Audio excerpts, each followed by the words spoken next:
Welcome, viewers. Welcome to episode 2 of Unbiased Boxing with El Lobo featuring El Lobo. Very special episode today. It's ironic that it's an episode 2 because now we got the Arizona's two-time Golden Glove champ, Caleb Jefferies, aka CJ, aka Baby 8. What's Yes, going sir. on with you, baby? Yes, How you sir. doing, man? I'm doing great, man. How was your weekend? Oh, man, it was awesome, bro. Awesome. Great experience. Fought a tough fighter, but we was able to get him out of there. Yeah. Wonderful. Now break down how the event went, because I know this year, this is the hardware right here for the viewers. This is the hardware. This is from 2022. This is from 2019. So we'll go ahead and break down. How was this event different from? Was there more people? How was the crowd? What was the vibe like? The environment? It was definitely a lot more people. There was a lot of the fans in the corner of the guy I was fighting was talking a lot of trash. So that gave me a lot of motivation. How difficult was this belt versus 2019's belt? Was there more people? Was it a little bit more crowded? What's up? It was definitely a lot more people there, and his corner was talking a lot of mess. So that kind of got to me a little bit. But I had to keep my mind. I had to keep composed. And it was definitely a little bit harder because I went up in weight for this fight. I usually fight at 141 or the 139. Right. But since I only had 2 weeks to prepare, I went up to 147. So he was a lot bigger than me. But I felt strong at that weight, man, and like I said, we were able to get him out of there. Yeah. So. What was the type of stuff he was saying? Were you? Is he from here? Is he from a No, gym I from think here? they're from Yuma. From Yuma? Yeah. What was the name of the gym? You remember? Boxing. Wait, where's Boxing Inc? It's a Boxing Inc in Yuma. Yeah, I think so. I know a guy in Boxing Inc in Yuma. Shout out to Raph. He's a 17-year-old kid that boxes out of there. Whenever you get a chance to come up to Casa Grande, come see me. Come see me. I'm getting your butt too. But anyway, moving forward. Go ahead. Yeah. Go ahead. So, but they were from Boxing Inc. Yeah, he's from Boxing Inc. And his coaches and them, he had caught me. So I had hit him with like a 1-2 and then backed him up against the ropes. And when I hit him, I kind of put my guard up and he hit me with like a wild right hook, and it knocked my mouthpiece out. And his corner's like, oh, he felt that power, so that's what kind of set me off. Yeah. And I know, I don't want to use any foul language on the podcast, but I I looked at the corner, I was like, I ain't feel nothing. I know what you're talking about. Yeah. So when he said that kind of motivated me a lot. Like, okay, now I gotta really. He knocked my mouthpiece out. That kind of embarrassed me a little bit. I was like, I gotta take it to him now. Right. So definitely took it to him, man. Definitely, he paid for it. Definitely, Yeah. because the video, it just it's viral. The video of the stoppage, it was a first round stoppage, right? Yes, sir. Beautiful work, beautiful work, man. Thank you. How? Just a question. It's been a while since I've been in an amateur game, but how frequently do they, do the coaches kind of trash talk? They kind of get they kind of get riled up a little bit. Yeah, they get riled up, man. But I've never really had a corner, and it was actually the assistant coach. It wasn't the head coach. The assistant coach was there, and he was the one who was talking mess. And I've never really had a coach, like start talking mess. Right. So when he said that, I was just like, okay, now I'm gonna make your guy pay for that. Exactly, definitely. Yeah. And I know. With the amateur system and the circuit, it's the level of professionalism. They're trying to prepare you for the the professional game. So there's a particular way you pay the respect to the referee, the judges, things like that.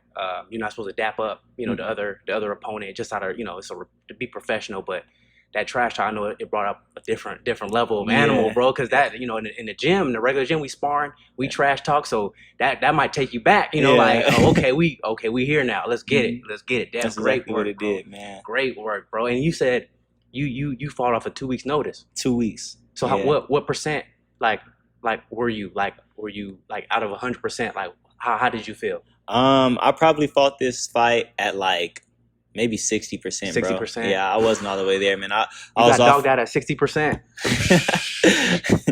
I was off for about 4 months. Yeah. And then I came back and only trained 2 weeks. I got great sparring with Abel. He definitely got me ready, helping me get more in shape. For sure. So yeah, that. Shout out Abel Ramos. Yeah, shout out Abel Ramos. My boy He was on Thank episode you for 1. Good work. Thank you for that work, baby. I needed that. Definitely. So now we got this out the way. This hardware out the way.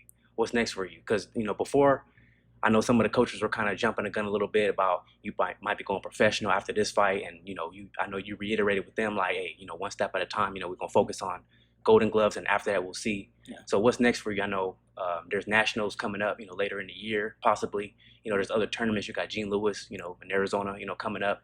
what's the game plan for you? I know you're riding high with a lot of momentum, with this big old win. So what's the game plan for you for the rest of 2020? So as of right now, since Golden Gloves is an advancing tournament, I'm going to worry about regionals right now. I think that's in July sometime. Okay. We'll be heading to Las Vegas to take care of them guys. There I'll fight the best fighters from Nevada, Washington, and Oregon. So we'll take care of them. And then after that, we'll go to I think it's in Kansas for national Golden Gloves, and we'll go and take care of that too. After that, then I'll sit and talk with my coach, see what we're gonna do.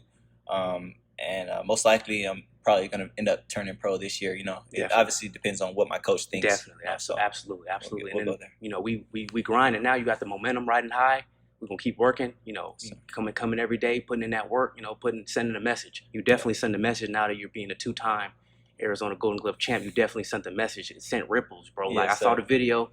Man, great work, bro. Great work. And I so appreciate that. Yeah, definitely. And I know you said that, Abel was helping you, get ready for this fight, 2 weeks notice, stuff like that. And I know we've known each other for some years. You sparred with some great guys. You sparred with, Mono Ramos, who just had a fight. How does sparring these top 10 fighters in the world, how does that help your confidence? Oh man, it boosts it a lot, man, because, when I'm in there with them, like I'm learning so much, and it's very tough sparring. So whenever I'm actually getting ready to fight, another guy, it's like, oh man, I've been in the ring with Abel. I've been in the ring. Definitely. I've been in the ring with Mono. Like these guys are not gonna hit as hard. They're not gonna be as sharp. Like these guys are not on their level. Right. So that boosts my confidence. Like I'm gonna go in here and like I've sparred guys way tougher than you guys, and you guys are not gonna beat me. So definitely. That kind of that's my mindset when I go into it for sparring these guys. Definitely, bro. Definitely, I can definitely agree with that. It's different, man. Yeah, for sure.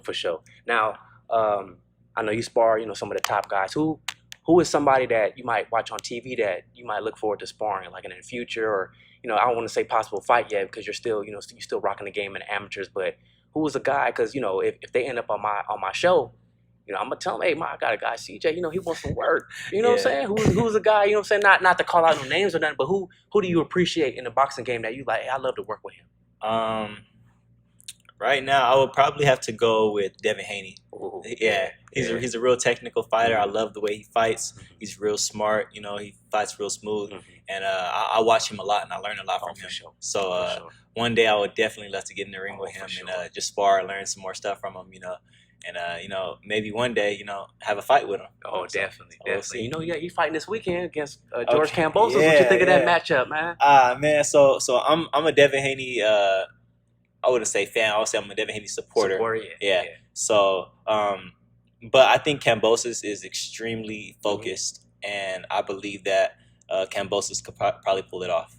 Yeah, he might. He might, because everybody was counting him out when he fought Teofimo. I was counting him out. I was half watching. And when he dropped Teofimo in the first round, I was like, "Oh, what's happening?" You know what I'm saying? What's going on? What's going down, bro? So, I mean, he's a dog in a race. We can no longer count him out because of his last performance. So, and he'll be on Australia. He got the fans on his side. Yeah. Devin, he over there by himself. He got Zab Judah's dad with him as his coach because his dad couldn't make it because of the visa situation. So his dad's not able to go to the Australia at this time. But Devin, it's a tough task, and if Devin wins, he has a rematch. Yeah. Oh, does he? Yeah, he has to fight him twice. Okay. He has to fight him twice. And man, is it both going to be in Australia? Both in Australia. Wow, yeah. Both in Australia. Devin has a lot on his plate, man. Definitely. He's already down a couple rounds just fighting in Australia, man. So he's gonna have to really bring it, man. He's gonna have to bring it because those judges are obviously more excited with Kambosos. So he's gonna have to go in there and win. He can't leave it up to the judges. Can't. Absolutely not. And absolutely not. I kind of question his power. We'll have to see, man. We'll definitely have to see. Yeah. Definitely have to see Saturday for sure. Yeah. Now I know you said, you rock with Devin, and I've told you before that you remind me of Jerron Ennis. Yeah. Your fighting style, the way you guys look, the way you guys do your hair, everything is the style of it, and him being a switch hitter. You guys are very similar to each other. Other than Devin and maybe Boots, who else do you like to who else you rock with? Who else you rock with? My main guy is Errol Spence, bro. That's my dog. Man down. I love man down, yeah, bro. Definitely. He's just a dog, man. Like when he comes to the ring, he's always ready. He's always prepared. He stays in shape, and he's always like coming forward. You know, he's just a dog, bro. He loves to fight, man. Definitely. And I try to, you know, model my game after him, bro. And I just want to, I want to start, you know, like learning how to just bring that dog out when it's the right time. Exactly. You know. Exactly. So I really love watching him, man. I watch him before all my fights, bro, and it just makes me think like I can't wait to get in there and, you know, put this on him, bro. So Errol Spence, man, he gonna take care of Terrence Crawford later this year. Okay, yeah, so, I'm counting on it. I'm counting on it. But speaking of Errol, he won Golden Gloves. There's a lot of great fighters that have won Golden Gloves. You know, Oscar De La Hoya, you know, Muhammad Ali, you know, Mayweather. It goes down the list. So you're in good company. When you turn professional, being a 2-time, you know, Golden Glove champ, that's definitely an accomplishment that a lot of great fighters have, and that's something that you can, you know, take along with you. Like, hey, I'm you know, I did the same thing you guys was doing. What's up? You know what I'm saying? So that's definitely a confidence booster, you know, heading into your professional career. And I really look forward to, you know, the progression, you know, the growth. I know you said, you know, you still got regionals and nationals coming up, but for the rest of this year, I'm really looking forward to the progress and the work that you put in, because, man, you definitely a dog, bro. Definitely. I appreciate that, man. We're gonna take it one step at a time, man. And when the time comes for me to turn professional, it's gonna be a good one. Definitely, bro. I look forward to my professional career, man, because I know I have a lot of talent. You know, if I just stay focused, man, you know, a lot can come out of this. You know? For sure. So for sure. I'm gonna put Coolidge on the map, man. Let's go. Let's do it. Let's do it. Let's do it. Right on. Right on. Yes, sir. On Friday, winning the belts. I know the video that of the first round KO went viral, but you know it was you know, it was loud. Everybody was cheering. What was you saying in the video? Because a lot of people, they're asking me, they're asking you, like, well, what's that hot stuff you were saying, bro? So now you can put it on the table, like, what, you know, you can clarify a little bit what was going on. Yeah, I was mad, man. I was really mad because his corner was talking mess. So when I stopped him. So I had hit him with the overhand right, and I hit him with another hook, and then the ref kind of, you know, like, you know, started giving him an 8 count, and I could tell in the background he was kind of like stumbling a little bit, and I was like, okay, cool, I got him, and I thought we was gonna go back out and fight, but the ref was like, you know, he waved it off. So when I seen that, I was yelling, you know, because I was hyped, you know, I was like, and then I was yelling at the crowd, and I was like, I said, I was like, I'm a effing monster. I got that from Eddie Berlanga. You know, I was like, I'm a effing monster. You know, because I went to go back at there coaching them for the trash that they were talking. You know, so I was like, I'm a effing monster, bro. Like, and then, you know, I want to send a message to anybody, you know, anybody in this weight class, you know, that I'm really a monster, bro. And if you're in front of me, you know, we're gonna handle you. And tell them again what weight you at. I'm at 147. Let's get it. I usually be at 139. Like I said, I went up in weight for this tournament. So I'm at 147 this tournament for the Golden Gloves. So. Good deal. And then on topic of the trash talk, you know, are you the type to trash talk, or you know, you pretty gentleman-like, you know, until somebody kind of rattled you up, and then it's, you know, it kind of opens you up a little bit. Tell me your thoughts, because, you know, you got, when I had Abel on, you know, he's, you know, definitely a gentleman. You know, trash talk, you know, isn't in his kind of forte per se, but, you know, he will engage if you know, provoked. Are you the same type? Are you quick to, you know, so you quick with it, or are you just kind of more relaxed, and then if somebody kind of rattles you, you're like, okay, bet. I'm usually real calm, you know, but it's easy to get me hot headed. Like, it's easy to make me mad, and which is not, you know, a good trait, but I'm still learning. You know, I'm usually not the trash talking type, but if somebody's talking trash back at me, and like there's a whole bunch of people around me, you know, like in the ring, there's like, you know, a lot of people, you know, in the crowd. So if they're trash talking me, you know, I'm gonna go back at them. Definitely. You know? So I usually don't. I try not to start. I try to be humble. Right. You know, but if they start, you know, then I'll go back at them. You gotta finish it. You gotta finish it. Yeah, definitely. Now, you're at an interesting point in your career where you're at the, you know, you're probably, you know, mostly finished with your amateur career and transitioning to the professional. What would you tell the younger fighters, you know, up and coming, you know, that want to be in your position and then they eventually want to go pro? What would you tell them? Like, say they're in their first or second fight, and they see you, they see your accomplishments, you know, the belts, the you know, the Golden Gloves, and they want that for them. What would you tell them? Like, how would you break down the process for them, and encourage them to kind of stay focused, things like that? Yeah, that would be the main thing, is just staying focused and staying consistent, man, because you know, there's a lot of times in my career where I was inconsistent, and it cost me. You know, there's a lot of tournaments that I should have won, but I didn't because I wasn't focused. I wasn't consistent. And for the up and coming fighters, I would say just stay in the gym, man. Stay in the gym as much as possible. Don't you got to sacrifice a lot for boxing. For sure. Like there's a lot of birthday parties you got to give up. There's a lot of stuff, and I wasn't committed to at that point. I wasn't doing the things that I know I should have done, sacrificing the things I know I should have sacrificed. For sure. And so you guys just stay focused, man, and stay in the gym as much as possible, because you don't want to get to a certain, you don't want to start fighting and then realize that you didn't give your all, or I didn't give my all to boxing, and then now you're unconfident of your boxing skills, Definitely. So yeah, definitely. And then especially with not just boxing but any sport, the window's very small. We have a lot of life in us, and our athletic years are from the time we're in our young childhood all the way to our 30s, late 30s, however long our longevity is. But that window is very small for athletes in general. So it's just very important to take opportunity of that when you have the skills, you have the ability now. So take advantage now, because 15, 20 years from now, you're going to be thinking back like, oh man, I used to be able to move like this, but everybody's body, it functions differently as the older we get. So, keep the windows now. Your time is now. So take advantage of it, bro. That's what I'm doing, man. I got to stay focused. I'm 23 years old, so I gotta get my career started, man. For sure. So I'm definitely gonna stay focused, bro. Stay in the gym as much as possible, and we're gonna see what the future holds for me. Definitely, bro. And I'm here for it. Appreciate I'm definitely here for it, bro. Always. Yes, sir. And then tell everybody where to follow you at, man. You can follow me on Instagram at Caleb J, the number 4 real. So Caleb J for real. You can add me on Facebook, Caleb J Alvin. And Snapchat, C_JAYALVIN 1. Okay, awesome. Now, I know what you can do. You know what you can do, but you're gonna have to show us what the views. We're gonna have to show the viewers what you can do, man. So we're gonna get these mitts. We're gonna get these mitts going. Okay. Get these mitts going. For sure.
Okay, show me punching out. What was it? It was a hook. It was a check hook. Yeah.